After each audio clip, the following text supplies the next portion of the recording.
If you want to run Windows games on Linux, the good news is that it's easier than ever thanks to Proton.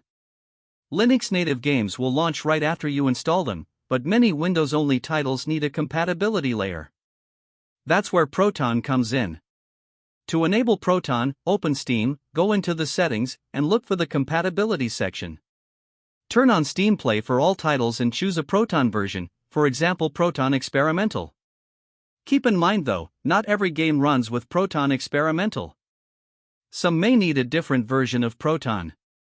Sometimes a game won't start even with Proton enabled.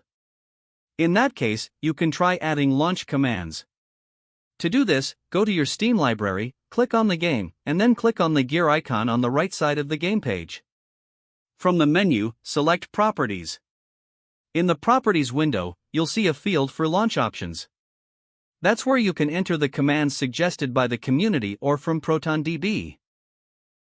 ProtonDB is one of the most important tools for figuring out how to run Windows games on Linux. You just go to the ProtonDB website, type in the name of your game, and open the results.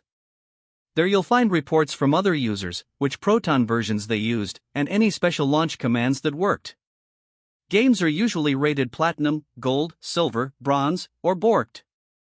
If a game is marked Borked, it means Proton probably won't be able to run it at all.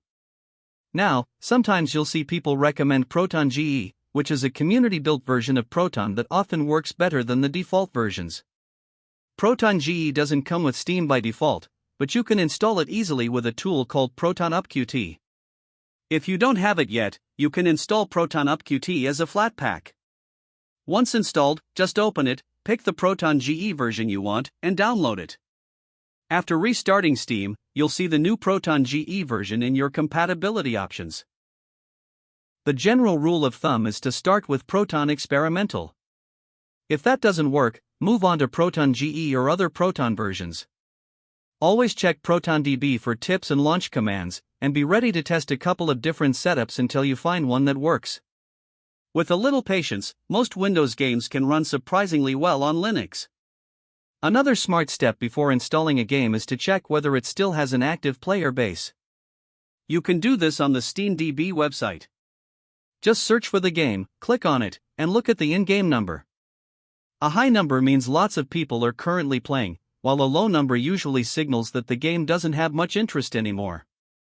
This is especially important for multiplayer titles, because the last thing you want is to install a game and then realize there's no one around to play with.